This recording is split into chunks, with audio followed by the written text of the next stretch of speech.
G'day everyone, welcome to the channel. On this episode we have the third piece of our Renogy puzzle. It's arrived.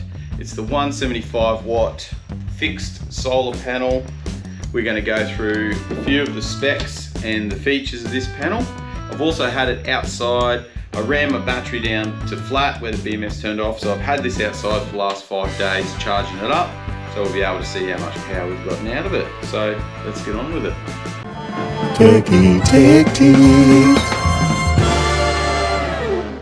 Let's go through a few of the physical features. So the first one's the size. If you're considering this solar panel, you're going to want to make sure that it's going to fit on your roof. So let's have a look at that right now. So the physical dimensions is 1262 millimeters long by touch under 700 millimeters wide, and we've got 35 millimeters thick. They weigh 10 kilos. This panel uses a 9 bus bar design. It's a monocrystalline PERC cell. So PERC is passive emitter rear contact. It's basically just another process that the cell manufacturers use to increase the performance or the efficiency out of the cells. The majority of all modern solar cells at the moment have the PERC cells in them. They also have TopCon, which is another step and another process, but this one isn't TopCon, it's just PERC. So that's pretty cool. Let's turn it over and we'll have a look at the back side. Okay, so on the rear we have all of these holes here which you can use for mounting through. There's an earth point on each side, and then we've got the tails of the solar cable. So the tails are, we've got about 700 millimeters long. These come pre-fitted with MC4 type solar connectors. Now, one thing to note is that these are actually Renogy branded solar connectors. So to do this properly, you're going to need to get Renogy branded solar connectors, because I've actually checked these with my genuine MC4 type solar connectors and they don't quite fit properly, so I wouldn't be using them. Good news is Renogy and Supercheap Auto have a whole heap of pre-terminated cables that you can buy in all different lengths and sizes with the MC4 connectors already on there, so they've got you covered for that. The cable is 13 AWG, American wire gauge, which is I think about 2.5 square mil. 2.5 square mil solar cable on there. So you've got your junction box here, which is IP65 rated. The solar connectors are IP68 rated. And then the only other thing is you've got your serial number and your compliance sticker.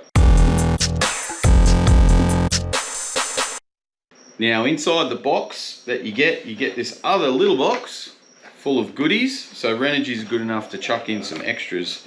So one thing that you will get is a string fuse. You also get nuts and bolts and screws and these Z brackets. So they're just an aluminium Z bracket. These are for mounting onto a roof rack or roof. You can even screw through it. They go into these pre-drilled holes, and then you can use your nut and bolt. One tip would be I would get lock nuts, like Nylox. They do come with spring washers, but I like Nylox as well. You will need to be careful though not to do the Nylox up too quickly or tight or super tight, because what can happen is the Nylox can actually bind up on the stainless steel bolt and you won't get it undone. So there's another tip for you for today.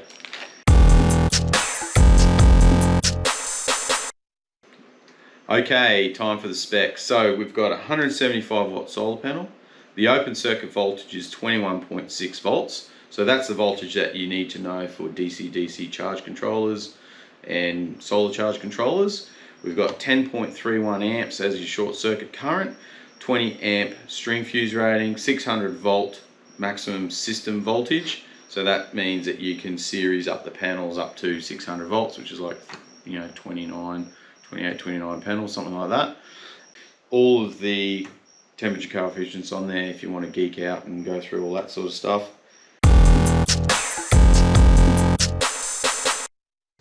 Five days later, let's have a look and see what this panel's actually been doing. So the testing equipment is not really testing equipment. It's a Victron Smart Solar.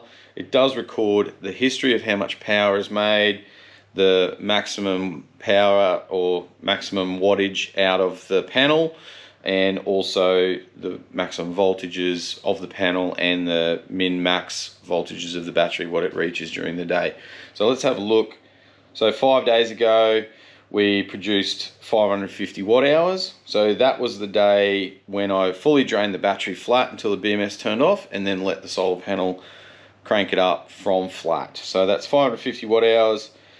Next day 650 watt hours, 680 watt hours, 590, and then today we did 610 watt hours. So I'm really happy with those results. And I did find out today that the solar panel is actually starting to get shade by about 2 o'clock. So it's only really getting that morning sun, probably from about 9:30 till 2 o'clock, or 10 o'clock till 2 o'clock, when it's getting the best sun. Really happy with those results. It's producing a lot of power, and as you can see, the Pmax there, we're hitting that maximum rating of that panel, 175 watts. It's getting the battery voltage up as well, and yeah, everything checks out, looks really good. Very happy.